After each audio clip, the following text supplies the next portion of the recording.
ओम गणपते नमः। आज हम बात करेंगे गणेश चतुर्थी 2025 की तिथि, शुभ मुहूर्त और पूर्ण पूजा विधि की। आइए जानते हैं कब करें भगवान गणपति की स्थापना और किस प्रकार करें कलश व चौकी की स्थापना। गणेश चतुर्थी का पर्व इस वर्ष 27 अगस्त 2025 बुधवार को मनाया जाएगा। चतुर्थी तिथि आरंभ 26 अगस्त दोपहर 1:54 से। चतुर्थी तिथि समाप्त 27 अगस्त दोपहर 3:44 पर। शुभ मुहूर्त रहेगा गणेश पूजन का श्रेष्ठ समय रहेगा सुबह 11:05 से दोपहर 1:40 तक। गणेश चतुर्थी की पूजा के लिए सामग्री चाहिएगी मूर्ति या प्रतिमा, लाल कपड़ा, कलश, नारियल, रोली, अक्षत, दूर्वा, मोदक, पंचामृत और दीपक। सबसे पहले पूजा के लिए पवित्र स्थान चुनें, लकड़ी की चौकी लें और उस पर लाल अथवा पीला कपड़ा बिछाएं। उस पर स्वस्तिक बनाकर श्री गणेश की मूर्ति स्थापित करें।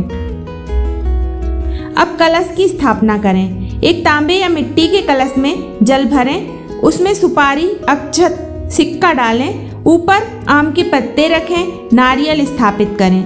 कलश पर लाल कपड़ा बांधें। यह कलश देवी देवताओं का आवाहन माना जाता है। अब गणेश जी की मूर्ति पर गंगा जल से स्नान कराएं। रोली, अक्षत, पुष्प और दूर्वा अर्पित करें। मोदक, लड्डू और फल का भोग लगाएं। फिर गणेश मंत्र का जाप करें, ओम गणपते नमः। इसके बाद गणपति जी की आरती करें और अंत में क्षमा प्रार्थना करें। गणेश चतुर्थी का यह व्रत जीवन से विघ्न बाधाएं दूर करता है और सुख समृद्धि का वरदान देता है। तो इस वर्ष 27 अगस्त को विधि पूर्वक पूजन करें और पाएं गणपति बप्पा की कृपा। गणपति बप्पा मोरिया। आइए अब सुनते हैं गणेश जी की कथा। गणेश चतुर्थी व्रत कथा। प्राचीन समय में माता पार्वती जी एक दिन स्नान करने के लिए जा रही थीं। उन्होंने अपने शरीर के उफटन मैल से एक सुंदर बालक की मूर्ति बनाई और उसमें प्राण स्थापित कर दिए। वह बालक अत्यंत तेजस्वी और आकर्षक था। माता पार्वती ने उसे आदेश दिया, वत्स, मैं स्नान करने जा रही हूँ। जब तक मैं ना आऊँ तब तक किसी को भी भीतर प्रवेश मत करने देना। बालक ने जी माता कहकर आज्ञा मान ली और द्वार पर खड़ा हो गया। इसी बीच भगवान शिव जी वहां आए और गृह के भीतर प्रवेश करना चाहा। द्वार पर खड़े उस बालक ने उन्हें रोका और कहा, रुकिए, माता ने मुझे आदेश दिया है कि जब तक वे स्नान करके ना आ जाएं तब तक किसी को भीतर प्रवेश नहीं करने दूंगा।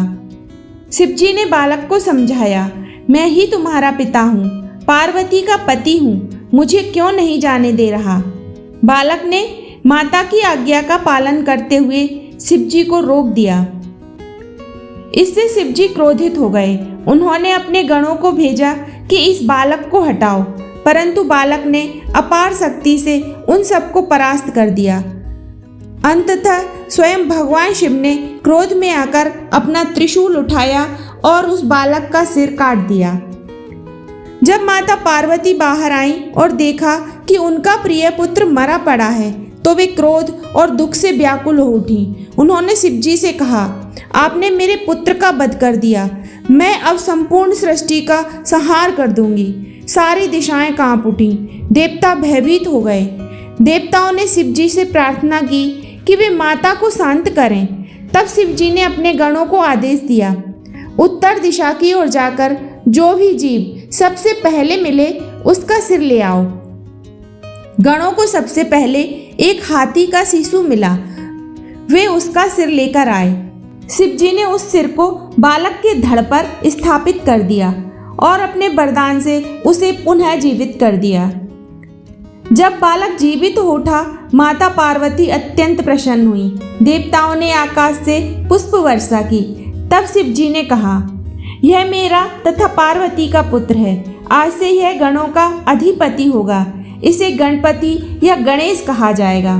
इसके पूजन के बिना कोई भी शुभ कार्य सिद्ध नहीं होगा। इसे प्रथम पूज्य का स्थान प्राप्त होगा। जो भी श्रद्धा से गणेश व्रत और चतुर्थी का उपवास करेगा उसके जीवन से सभी विघ्न बाधाएं दूर होंगी और उसे सुख समृद्धि की प्राप्ति होगी। तभी से भाद्रपद शुक्ल चतुर्थी को गणेश चतुर्थी का व्रत करने की परंपरा चली आ रही है। इस दिन विधि पूर्वक गणेश जी की स्थापना करके उनका पूजन किया जाता है। व्रतधारी दिन भर उपवास रखकर शाम को चंद्रमा को अर्घ्य देकर व्रत का पारण करता है। मान्यता है कि इस व्रत को करने से सभी कष्ट, विघ्न और संकट दूर होते हैं तथा घर में सुख शांति और समृद्धि आती है।